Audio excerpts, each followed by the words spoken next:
मसीह यीशु उनके साथ पर्वत से उतरे और आकर एक समतल स्थल पर खड़े हो गए। यरूशलेम तथा समुद्र के किनारे के नगर सोर और सीदोन से आए लोगों तथा सुनने वालों का एक बड़ा समूह वहां इकट्ठा था, जो उनके प्रवचन सुनने और अपने रोगों से चंगाई के उद्देश्य से वहां आया था। इस समूह में वे दुष्टात्मा से पीड़ित भी सम्मिलित थे, जिन्हें मसीह यीशु प्रेत मुक्त करते जा रहे थे।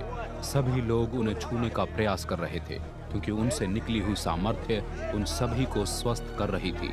अपने शिष्यों की ओर दृष्टि करते हुए मसीह यीशु ने उनसे कहा, धन्य हो तुम सभी जो निर्धन हो, क्योंकि परमेश्वर का राज्य तुम्हारा है।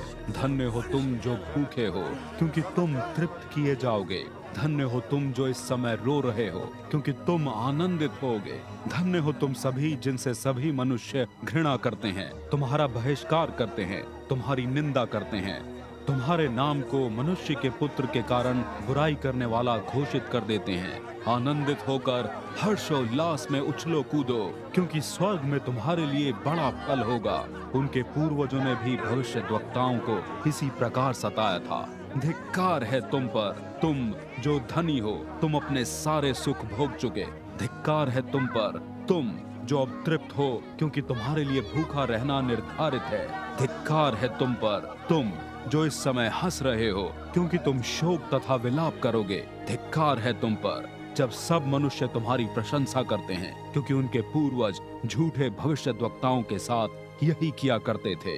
किंतु तुम जो इस समय मेरे प्रवचन सुन रहे हो, अपने शत्रुओं से प्रेम करो तथा उनके साथ भलाई, जो तुमसे घृणा करते हैं। जो तुम्हें शाप देते हैं उनके लिए भलाई की कामना करो, और जो तुम्हारे साथ दुर्व्यवहार करें उनके लिए प्रार्थना। यदि कोई तुम्हारे एक गाल पर प्रहार करे, उसकी ओर दूसरा भी फेर दो।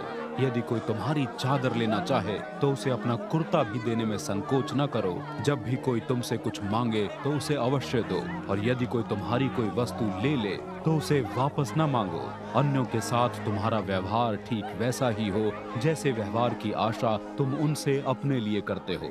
यदि तुम उन्हीं से प्रेम करते हो जो तुमसे प्रेम करते हैं, तो इसमें तुम्हारी क्या प्रशंसा, क्योंकि दुर्जन भी तो यही करते हैं। वैसे ही यदि तुम उन्हीं के साथ भलाई करते हो जिन्होंने तुम्हारे साथ भलाई की है, तो इसमें तुम्हारी क्या प्रशंसा, क्योंकि दुर्जन भी तो यही करते हैं। और यदि तुम उन्हीं को कर्ज देते हो जिनसे राशि वापस प्राप्त करने की आशा होती है, तो तुमने कौन सा प्रशंसनीय काम कर दिखाया। ऐसा तो परमेश्वर से दूर रहने वाले लोग भी करते हैं, इस आशा में कि उनकी सारी राशि उन्हें लौटा दी जाएगी। सही तो ये है कि तुम अपने शत्रुओं से प्रेम करो, उनका उपकार करो, और कुछ भी वापस प्राप्त करने की आशा किए बिना उन्हें कर्ज दे दो। तब तुम्हारा इनाम असाधारण होगा, और तुम परम प्रधान की संतान ठहराए जाओगे, क्योंकि वो उनके प्रति भी कृपालु हैं जो उपकार नहीं मानते और बुरे हैं। कृपालु बनो, ठीक वैसे ही जैसे तुम्हारे पिता कृपालु हैं।